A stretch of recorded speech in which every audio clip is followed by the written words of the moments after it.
Okay. So that kind of segues into part two of the discussion. So we've discussed the problem. Now we're going to speak to the fight or addressing the problem. And by that I mean how the African American community and those who are standing with and those who are supposedly standing with the community are fighting the problem. And to start with that, we are going to speak to the protesting.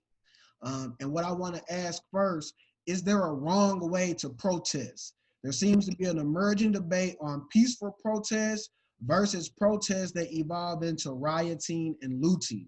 Are peaceful protests still effective or are they antiquated? Does rioting and looting have a place in modern society? So what are your guys' thoughts on how we are speaking to these atrocities that are happening, and then how other people are answering that, or how other people are speaking on that?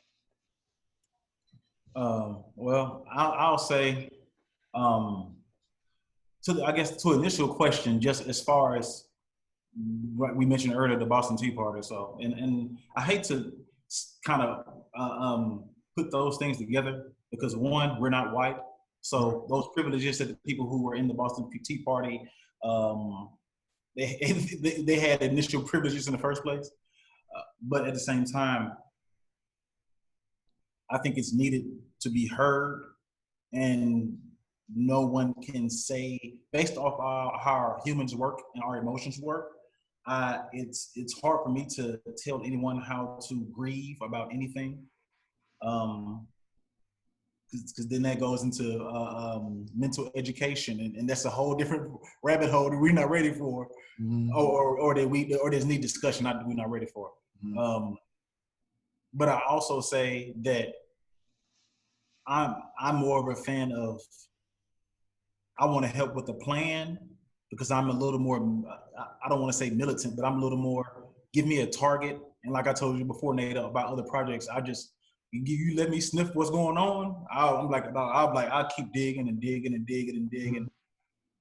That's just my personality. So I'm all with the part of the protest that involves, hey, let's go behind the scenes and see what we can do to help build whatever it is we need to build to facilitate certain things in order to help, whatever this is going to look like within the next 20 years. I don't have anything wrong with protests. I think as long as it's peaceful, I think it's fine. I mean, white folks were protesting because they were trying to get the economy started back up. And they were mad because you started messing with their money. That's why they was out there going off. Or the people that was holding that's what baffled me. When the white folks went to protest and they had all those guns and AR-15s, Trump never called in the big dogs to take care of them.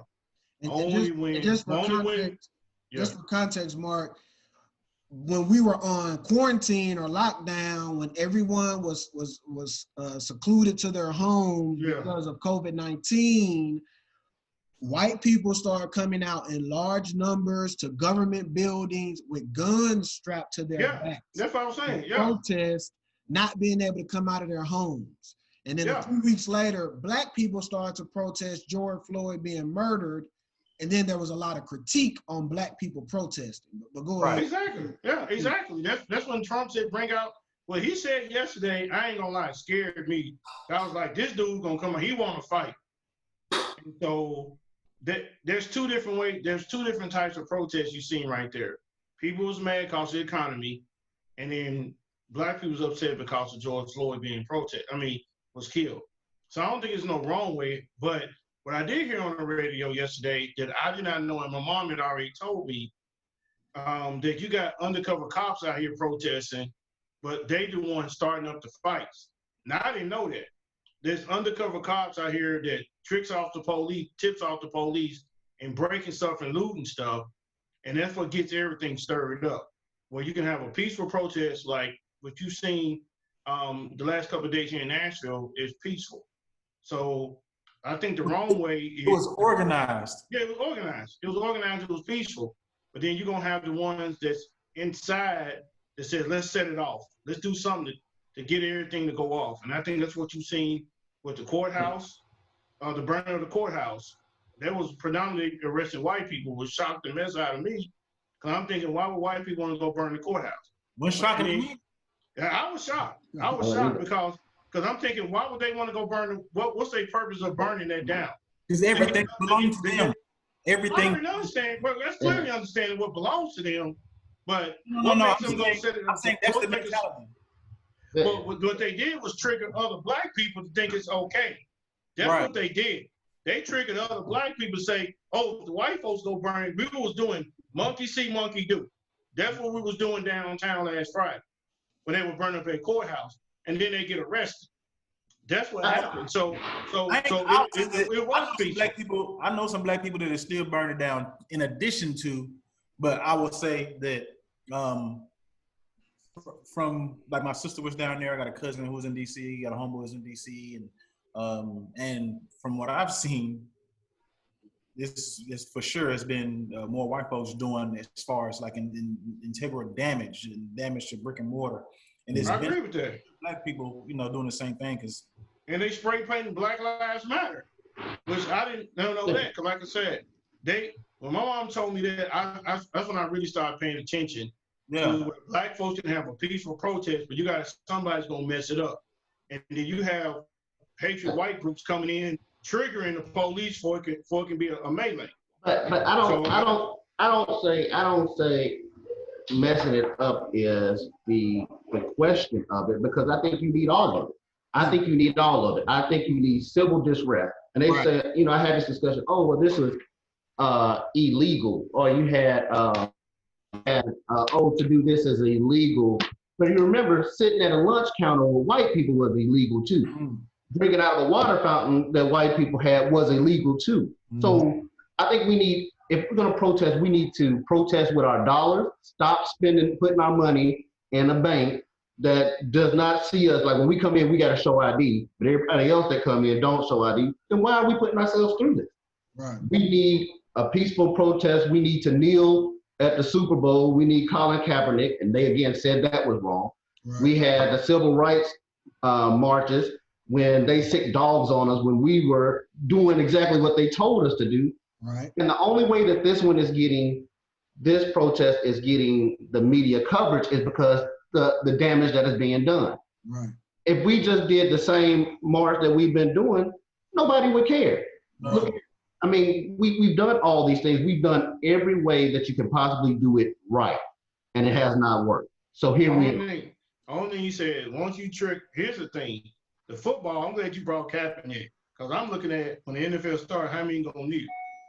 How many really need? It's accepted. It's socially accepted at this point. White folks is never going to accept that because of that flag. You watch. Well, let me speak. That doesn't matter. You watch. Let me speak. It doesn't matter. I don't have a problem with him kneeling. I don't have a problem kneeling. I just know it's going to be a show when it happens, because, like I said, the NFL does not have any black owners, and all them NFL players going to look at losing their money. That's what I want to see. Well, the only one who lost in all of this is Kaepernick. No other black NFL players lost. Kaepernick lost. He's made probably more money than he would have made in the NFL because of endorsements through Nike. But anytime you protest to trigger white people, you got to get their attention. Kaepernick got their attention with that darn flag. And Jerry Jones told them Cowboy players, kneel if you want to and see what happens. And then ended up NFL players kneel? No, because they want to mess with their money. Kaepernick got attention, but it didn't prompt any change. We didn't start seeing drastic change until now. And even now it's not. Even now it's not change. We're just seeing it jumpstart prep for change until now. And now is when they started tearing stuff up. So and like Steve was saying, there's a place for everything. There is no wrong way to protest. If you're protesting in a way that is socially acceptable, you're not protesting. You are putting on a parade. If the way that you are protesting is socially acceptable, that means the people you are protesting to will sit back, wait you out, and then go back to business as usual. If you're not making them uncomfortable to the point to where they are crying out, stop, please stop it, y'all, then you're not protesting. And the purpose of Martin Luther King Jr.'s protest, he was nonviolent. The purpose was for him to be nonviolent, but he knew that the white people would attack when they marched down the street, and he knew the cameras would be there to catch it. So he knew that there would be violence. So, but he asked us, he asked us not to react. He asked us as black people when you protest. But I think in this movement, we don't need to react. But when I see black people going up and hollering in the white cop's face, I don't understand that. Why am I go up and protest and I'm just gonna go off in front of the white cop that you don't even know and you just going off on me? So what's the proper way? Now you don't woke me up now. Because let's look at when you talk about King, you know they get me stirred up. They get me stirred up talking about King. Because let's talk about this then real quick. Let's talk about this. Before anyone gets stirred up, and I'm not to say we shouldn't get stirred up. Yeah, I want to get stirred up. We have to set a foundation for common knowledge. So I agree with that.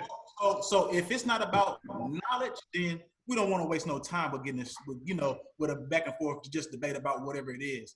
But the actual numbers show that the only time that America has said, okay, well, our citizens are saying something, so let's do something, is when shit gets tore up. And when you look at history, when you go look at history, not based off of we should be cool.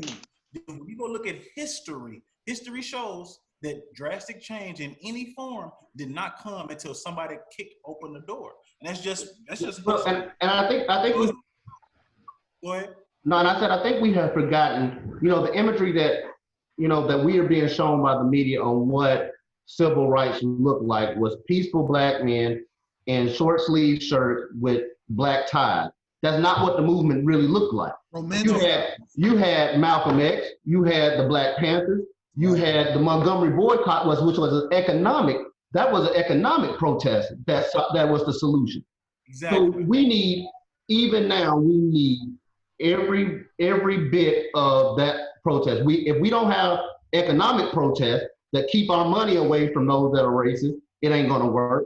If we don't have policy in place, it ain't gonna work. If we don't have civil distress and breaking unjust laws, that's not gonna work. We have to have all of it, all of the above for it to work. And that's what happened in the 60s. Right. Well, I totally agree. Economics, fine. The bus boycott was amazing. Our King got that to do that for a whole year.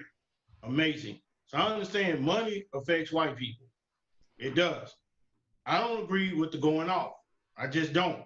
I think King did it a certain way. I know not agree with Nate and how great King did it. King said, if you can't get out here and not fight, don't get in the movement. Because as soon as King was killed, all havoc broke loose. For some reason, they respected him enough not to do what they wanted to do. Now, you had groups rising up like the Black Panthers that said, forget King. We're going to hold our guns. We're going to do what we got to do to protect our cause. People were still being lynched. People were still being killed during the 60s. So when we look at the quote that you said, your statement, what is wrong with protesting? I agree it should be peaceful, and you should try to find and get your way your point across. I just don't like when it gets violence, and I don't think violence solves things. I don't think getting out here and the looting part, I think four of us is well knowledgeable and educated enough to know the looting and stuff is wrong. I think we all knowledgeable of it, because looting, that's stealing. But wait, too. But the looting is not going to get things changed. But I want to be clear on this too. I want to be clear that looting, and it's not us that's really looting. We on camera looting, but that's not violence though. But it doesn't solve anything. I understand looting don't solve anything. That's just somebody getting free stuff. And getting burned down. So that's why they boarding up. That's why they boarding up stuff now, because they don't know what to, like in Antioch. Right now, I have never driven down the street to see stores boarded up right now. I've never seen that. I understand if we were living near water and we had a hurricane, they boarding up just so somebody don't break in their stuff. So this is something new for me, and I'm 43. to seeing stuff like that. I just don't think that's how you get things resolved. But let me say this. But look what you have seen though. In the past 10 years, there have been more Black people murdered in the street than you can count. So I agree with that. You've never seen stores boarded up because we don't want people to run in there and take the stuff out of it. And that's something that we've never seen before. And that's something that we can't fathom. But we can fathom a Black man being murdered in the street by police who are supposed to serve and protect. That's bizarro world. I agree with that. It should be backwards. Yeah. It should not be that way. And look, I don't advocate violence. I do not advocate rioting. I do not advocate looting. But in a world in which things are unjust and not right, those things have their place. Because if the society that is treating a group of people unjustly does not believe that the group of people they are mistreating does not have a propensity to go haywire and break the social contract that they all have agreed to and start to destroy everything around them, they will continue to mistreat them. You're not going to fight back. Destroying things. It's like a bully. If you're not going to fight me back, why would I stop bullying you? Why would I stop abusing you? Steve gave you a point how to fight. Number one, economics. Because when you mess with white people's money, that's when they react. You've seen it already with COVID. You mess with white people's money, they're gonna react. That's the number one thing. And I agree. I agree. Now, all these places are boarded up. All these places boarded up in Antioch, they're not Black owned. They're owned by whites and probably Hispanic. They boarded up because they don't want their crap towed up. They don't want it towed up. So if somebody goes over there and tab Kroger's and steal, that ain't gonna solve jack. Wait, they ain't gonna solve problems that we have now. But when we start to talk about, but when we got to talk about this, just like if it's the art of war. When you start to talk about that, in the art of war, you start with, you try to have conversations first. I think we tried that. We tried to have negotiations. Negotiations have failed through. Then you try to go through and say, well, they're going to have a Cold War. We do policy. We're just not going to do business together. We're going to try that. And when you get to a certain point with the country, then we go to war. And I'm not like they said, I'm not advocating war, but you're going to get to that point regardless. With America, you start to go through all of these things, and then after that, you drop bombs on Hiroshima. And that's what our country is doing. But at the end of the day, what is it going to solve? It is World War II. So you can't have a war. Let me say this. But at the end of the day, if y'all may not agree with me, whites outnumber us. Am I right or wrong? Am I right or wrong? Okay. At the end of the day, we live in a country that's predominantly owned by white people that we have to all find a way to survive in. That's where we at in this country. We all got to find a way to survive. We're not doing it. But burning stuff down, beating up police cars and stuff like that. King never advocated that. King did more through nonviolence than through violence. But they killed King though. But then they killed him because he was mobilizing Black people. They had to kill him. It don't matter. Black folks killed X, but they killed King because he was getting things done. I don't think you see the point. No. So what are we gonna get done? Can you name me one thing or two things that's gonna get done out of all of that? I can. I can. Minnesota, they said that they said the what's name was illegal. The choke. That's what we're saying to you. What we're saying to you is based on history. We're not saying that you're going based off of morality, but it's apparent that the government doesn't have a moral compass that benefits Black people. So we're not talking about your morality. What we're talking about is actual history and facts and how things happened. And what we're saying is that if you want to talk about Martin Luther King and what he believed in before he died, he believed more in Malcolm X's approach than he believed in his own. He told Malcolm X that he's believed that we've been integrated into a burning house. He's based off of what we were trying to do with equality in this country. So I think the foundation of what we're speaking of what you're willing to accept or not accept is not based in morality. It's based in just factual evidence of when there was violence in this country. When you go look at that part, then you'll see, oh wow, next week. And I think we always put the moral compass simply on us. And I even had this discussion with my mother. I said, we always quote the Bible on ourselves, but not quote the Bible on them. And I'm like, we just watched somebody in broad daylight commit murder in the middle of the street. Multiple people was accessory to crime, and we watched this. And then our thing is like, we have to be the moral, like I said, the moral compass to say, well, this is how we should handle it. And we break the Bible out against Black people to then say, if you're not doing this, you're wrong. There was already unjust thing. The Bible said that God hates the shed of innocent blood. What do you think we just witnessed? But we never come out and condemn we don't condemn the other side the way that we condemn ourselves. We always look internally and say, what is wrong with Black people, without saying, this is not our problem. We didn't do this. It's their fault. And they need to fix it. They should be having conferences, not us hosting conferences, inviting them in to figure this out. They should say, what is it about us that's making us discriminate, prejudice, and kill people? We expect Black people to be superhuman. We've done that for a long time. I just got one last point on this, and then we'll go to the next section. But imagine when we ask, what does burning down a target, for example, has to do? What does that help? So a white police officer, or even a Black police officer, kills a Black person in the street in broad daylight for a petty crime like a counterfeit $20 bill. He has his knee on the man's neck for 8 minutes. That's a long amount of time. The man screams to let him go. Bystanders are screaming that he can't breathe, let him up. And this person hears all of this and he refuses to move. Thoughts have to be going through this officer's head as he's standing there. And it's at a certain point, it's just stubbornness. Even if it's not flat out evil, he's like, I'm the authority figure here. I can do what I want. I'm not getting up. I say he's a criminal. I'm the police officer. I'm staying. And it ends in this man's death. But after this happens, there are protests, right? There's rioting. Something happens in front of the target, they set the target on fire.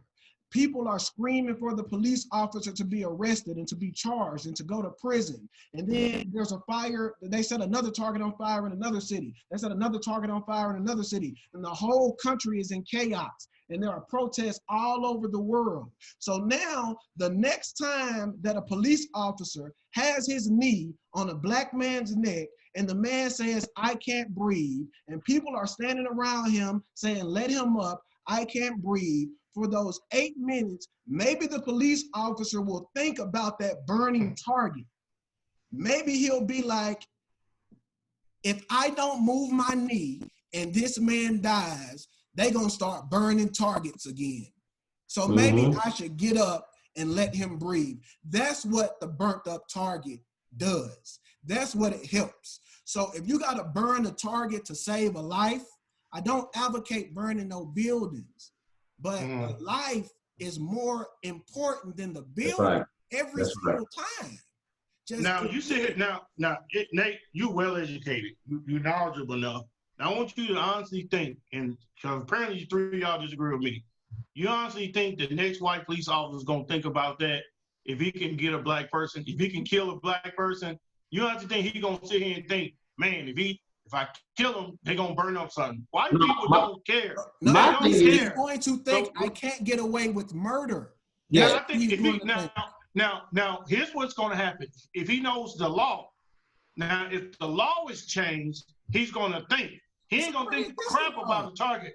No, it wasn't a law. Now we're gonna see if this guy gonna get off for putting his knee in his neck. They have to change the law about how they handle, like the chokehold. Did they do anything about the chokehold in New York? They said that was an illegal chokehold, but the guy got off. It don't matter. It was already illegal. So it's just like if I go steal something, I go to jail.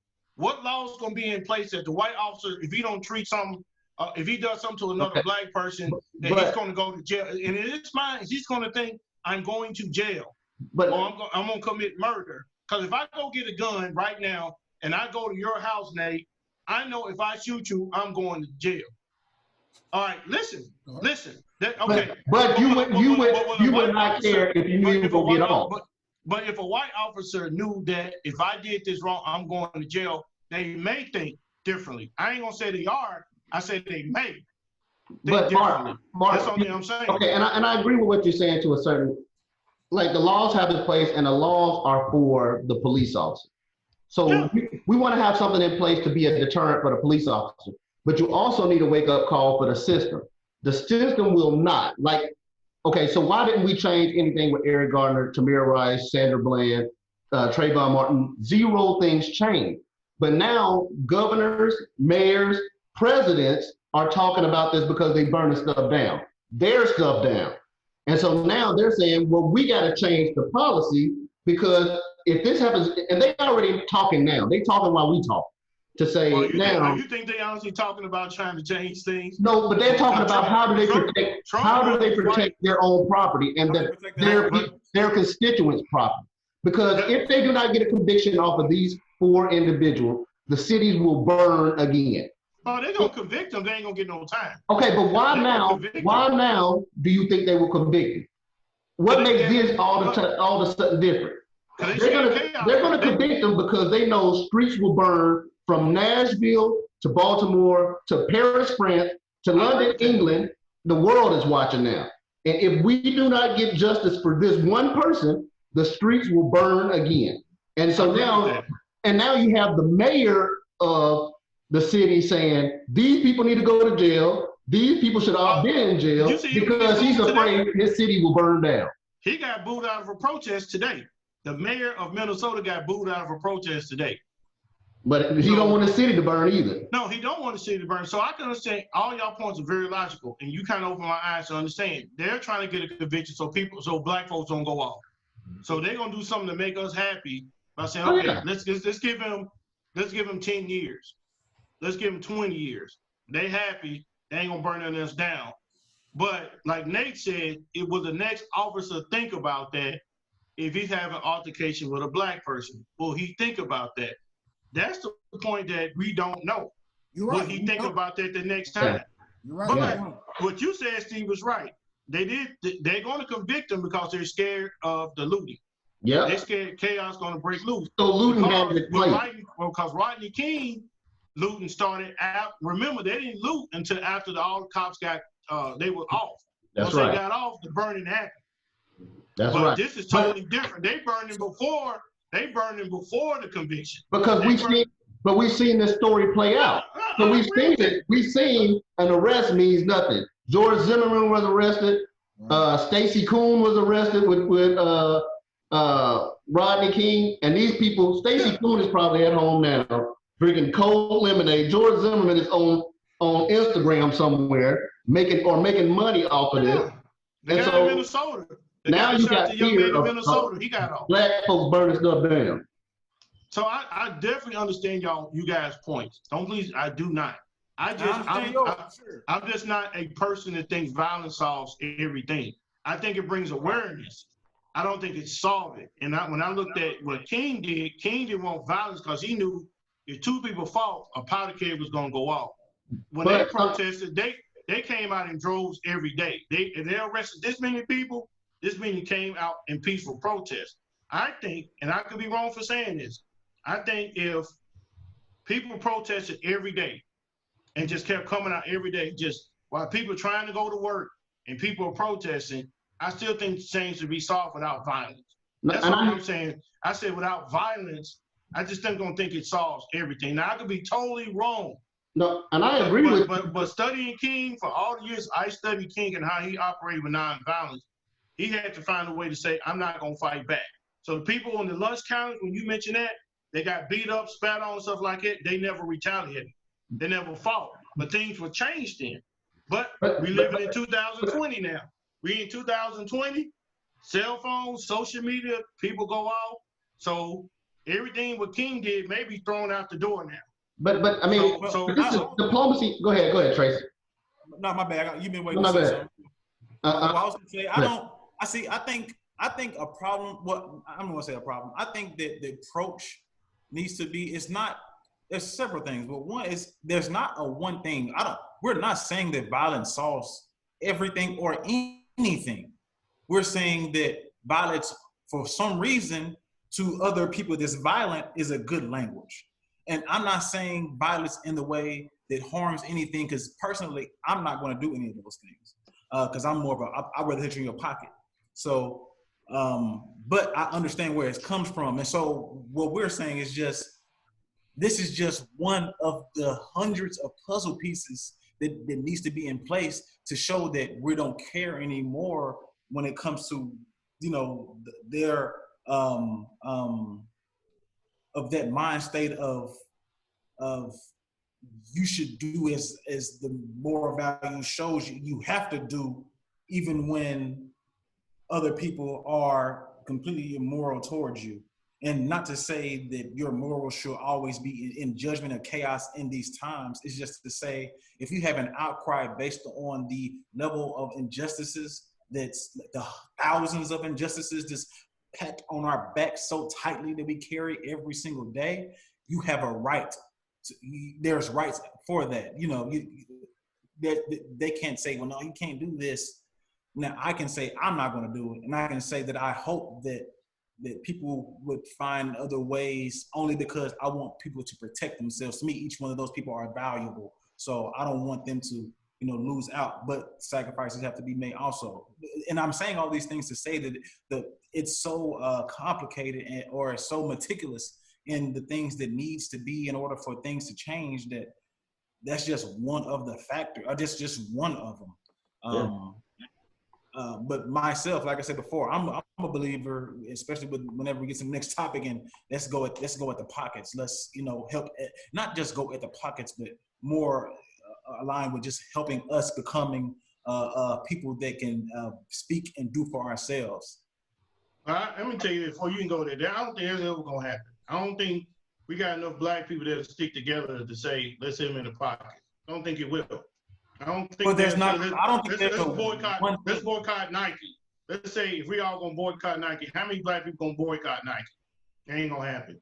So you. Well, no. Remember, it happened. It's been happening in small instances. But you know, we got to remember, we're only 13% or 17% of this country. So for the numbers, unless you have someone that can dive into those numbers and discuss what they look like, then it's and it's not about just. You have to find exactly what item where white folks did, what will happen to affect white people.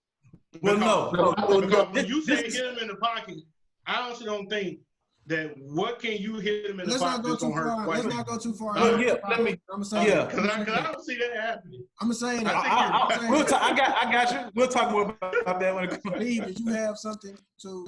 Yeah.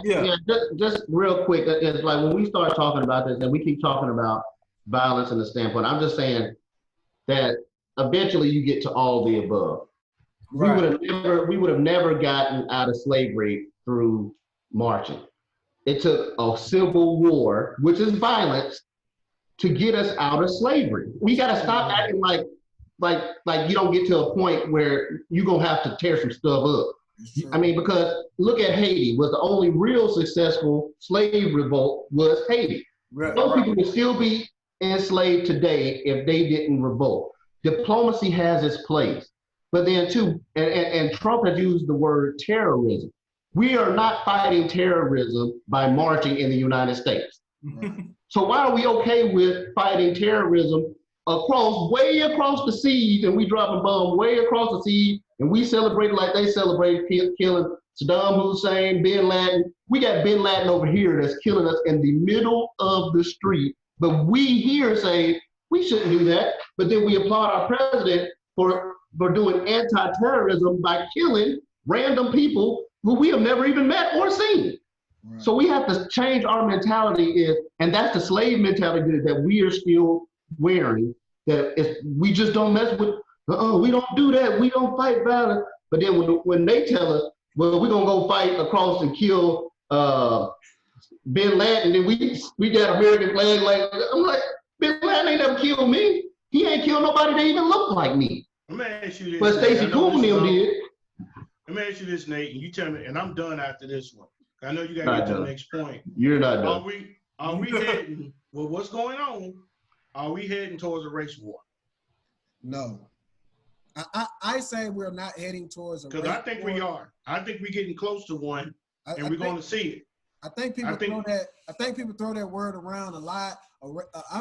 A war in itself is a very, very steps. Yeah, a war is because we're looting and we burning up stuff. And how much longer because Trump wants to fight. Trump wants to get people. He know how to get uneducated white people out here to do some stupid crap. But he know how to get them stirred up, just like he got them stirred up now. Well, so if he can get them stirred up, can it happen? Another part of what's going on right now, though, is that white allies have jumped into this fight. Like I would say never before. So I don't see it becoming a race war because a lot of white people are stepping up and they are at those protests. And some of them, as we have seen, there has been video proof, are instigators, are there to cause trouble. They are there to initiate the riots and the looting. That's what I'm saying. But some are there to protest, to stand up, to to speak up. So I don't see a race war coming. No, I see America checking itself. Like it's a younger generation of America saying, like, y'all are wilding. You have been wilding for a long time, and it's time to stop.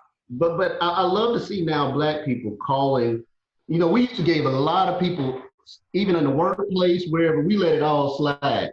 Right. And at this point, everybody now is like, nah, wait a minute. And I love Drew Brees. I know they're off the topic, but Drew Brees getting checked on it too. Like now, other Black people are checking those that are racist. They're like, wait a minute now, you're racist and you're a hypocrite. Right. And no, he wasn't showing any compassion. No. His true feelings came out. Right. Exactly. Which, we all, but anyway. Let me go to the next part of the fight. And this is something that's near and dear to my heart as a topic, respectability politics. And that's basically the exploration of the myth of the non-threatening Black male. And basically the ideology that if primarily, I'm using Black males as the example, if we straighten up how we dress and how we talk, that we will be seen as non-threatening and we will lessen the chances of harassment or of being murdered in the street or of racism being directed towards us. And that's often referred to as respectability politics. And I mean, that's just thrown up at us a lot. And it's kind of often thrown at that hip hop generation. Pull up your pants, clean up your act, and some of these problems we have will be eliminated. Kind of what role do you all feel that plays in this conversation, in the fight, just in this in general? But let me say this. I think that the biggest part that plays is the rate of us unifying or understanding. I think, that directly affects us being able to unify and understand that there's still a common goal. I think that, not even think, I know 1,000% sure that all of the Uncle Tom's, Coons, Jigaboos, whatever that is, all of those are based off of ignorance only. And once ignorance is met, if you consciously choose to say, well, I know that Black on Black crime isn't real, but for right now, I'm going to say I'm tired of killing each other anyway, then that means that it's a whole different ball game. But I think 99% of everything is just ignorance. Yeah, and I'll say this, I mean, I hear what you're saying. And again, we turn always to what if we do wrong to instigate them. Like if we pull our pants up, if we talk proper, I would love to see more Black males dress what we feel is a little bit more appropriately, whatever. Okay, I get that. But the Brooks Brothers ain't never helped me succeed. I could be in a Brooks Brothers suit and they still see me as a threat. Right. We if you're in corporate America and there's a glass ceiling there, it's obvious, it's there. I don't care how many suits you put on. I don't care, how neat your hair is cut. I don't care what what proper English you're speaking, discrimination and prejudice is still there. It's still there regardless of what you look like. Mm-hmm. So I mean, with that, it won't help. It don't help you in the boardroom, and it don't help you in the street. You can be a clean-cut black kid, and you still can get shot. Right. And you can be a black kid with dreads, braids, gold, and they'll still shoot you too. Right. So I don't work in the corporate setting. So you guys, and just in general. No, it is, because you work in a factory is totally different from working in a corporate office. No, it's totally not. different. No, it's not. It's totally different. No, it's not. It's totally different. No, it's not. Okay. Racist. Because, no, it's not. let me tell you why. The ways that they discriminate is a little bit more hidden, but it's no different. Discrimination is gonna always be there. But Right. You just said glass ceiling. That's what you just said. That's how it was when I worked at training. Okay, it was a glass ceiling. I applied for a training position. They knew I was well qualified, but because I said uneducated white trash, they viewed me as a threat. So now, why I couldn't get the job? Because I said that? But Mark, I've had the same experience. Okay, I've had the same experience. But I said it and got 3 days off. So then a year later, because all I talked about was getting my degree. I talked smack to everybody. Say y'all was dumb and everything, because I'm going to get my degrees. Now, when I wanted to go get a job, I was a threat. They would say, we don't want this big black guy up here because we don't know if he's going to go off or not. So everybody, to me, and y'all ain't going to agree with this, and I don't work in the corporate setting. I'm just hearing things I'm hearing from you guys, and I've heard in the past. Everybody got to play a part to get where they need to go to. And you may not agree with it. Everybody got to play a part some kind of way. I ain't saying you got a tongue, but you dress a certain way, because if you're a threat to white people, where you going to go? Unless you're a black I think you're missing what we're saying. And that's the essence of the question. That's the essence of the question. Yes, so you're going to have to. We're not saying, but you got we're saying that you can't come in looking like angry black man every day, but you have to wear. It don't matter what you wear. It don't matter what you wear. I know that. No, we know that. No, we know that. I don't think that wasn't really the type of the question. It was more like just the enemy within in general. Not to say we know that we do have to do things different, but we're saying that that's still a fight within us because of the establishment. Because what are you going to teach your sons when they have to go to college or get their corporate job? What are you going to teach them to do? You know what I'm going to teach them? What you going to teach them? What you going to teach them to do? You know the most valuable lesson that I've learned in corporate America, and what I'm going to teach them is not to ever enter it. And that's my thing now. Is I'm going to have enough. I'm working hard to have enough wealth that they never have to work for somebody else. I have a fraternity brother that is the exact same age. And I make clear, I don't know, we may be clearing the same, or I may be clearing a little bit more. But he owns a Smoothie King in Memphis, and he goes home when he wants to, and nobody tells him what to do. And he took a chance out of his own money, his father's money, to start something. And he works at a Smoothie King now, but he owns the Smoothie King. So he's teaching his daughter. When I FaceTime him, his daughter was right there learning how to run her own business. So like with mine, I want to teach my children that you don't have, that's not success. Success is not making it to a director at a company and then having to buck dance for the rest of your life. Success is, even if you have to work 12 hours a day at your own, you're better off than where I am right now. Right. I've learned that. Since 2018, when I walked off that job, I've been on my own, working for my own nonprofit since 2018, on my own, relying on parents to bring their kids to our program. Now, I do have a board. Y'all two used to be on the board, but control is Mark. Anybody can control Mark. Now, even you might not believe me, even at the center that we got, and I want my own center. That's my dream, is to do something I ain't never seen a black guy do. He's built their own facility. But no one got to tell them to do. But I'm gonna have to get money from white people. I'm gonna have to get money from black people to get it to happen. I already know that. But God never said in his word, I gotta kiss somebody's butt to get anything. He never said that. He said, trust me, I provide a way. Now, even at the center, y'all cannot believe me. They do give me the utmost respect. They always ask me first before they make a move. Because why? We're generating enough money because their church membership has declined tremendously. But they got money. Because they got money. They told me, we going broke, but they just spent $16,000 on a heating unit and then take out a loan. So how can you be broke and you spend $16,000 and pay cash for a unit? That's what baffled me. But we always hear to say white people got old money and stuff like that. So I'm just catching up where Steve and you guys are at in the corporate sector. I've just been an old factory worker for years. I'm just catching up. But I've been my same self since I've been in that building, just owned by white people. I've been my same self. I have never changed my attitude or anything like that. I learned to control my temper because you just can't blur out and just say everything like you want to say. You can't.